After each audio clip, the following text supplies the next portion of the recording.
All right, this is the bandsaw. It's got a blade that's in the shape of a band that goes around a wheel up here and one below the table. The on-off switches are right here.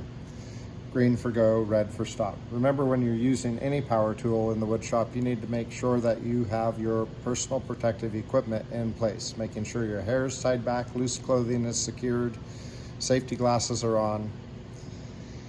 So what's the bandsaw for?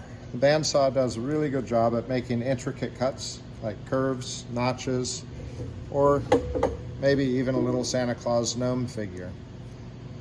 When you're making those cuts, you're going to have to make sure that you're set up and ready to go. Know what you're about to do. If you're going to make a small curve like that, you would draw it out first. Same with the notch. Make sure that your blade guard and guide assembly is set at the right height. When you come up to the bandsaw, it should be down on the table like this. There's a bolt on the back that we loosen to raise the blade guard up. If you happen to remember the thickness of a pencil, you could use that as an appropriate height for the blade guard guide assembly. We want the blade guard and guide assembly approximately 1/4 of an inch up above the workpiece. So if your workpiece is tall, this will be a lot higher. When we're using the bandsaw, we want to make sure that our fingers stay 2 inches away from the blade at all times.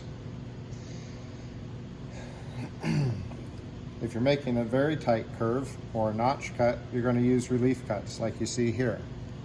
On this little figurine, you can see the different lines that I drew to make the notch cuts going in at the neck, the little ball on the hat, and all of that. Each of those cuts will help you not stress the blade when you're making your curves. On a big curve like this, you could probably make it without relief cuts. When you're using the bandsaw, you're often going to have off-cut pieces or debris that fall off when you're making your cuts, and they may, from time to time, end up near the blade and need to be moved out of the way. Of course, we don't want to reach right up to the blade and move them, so we'll put our piece of wood that we're cutting flat on the table and push it carefully away. This is a really good time to talk about one of the great uses for bandsaws. They use them in the butcher industry to cut animal carcasses apart. And our fingers, well, all of us, is nothing different than an animal carcass. So if we jab our piece forward really fast, we might slip our finger up into the blade and subsequently cut ourselves. We want to be very careful to move slowly and with good intention when we're using the bandsaw. So never use your fingers or an ink pen or anything like that to clear debris away. Always use your workpiece and move slowly to push it out of the blade's path. When you're making your cut, whether it's a straight cut or a curved cut, always make sure your finger isn't in the path of where the blade's going to come out at. So if I was making this cut right here, I would not be putting my thumb right here like I did when I was a little kid. That's how I have that scar right there on my thumb. Make sure when you're done using the bandsaw that you turn it off before you walk away and that the blade has come to a complete stop.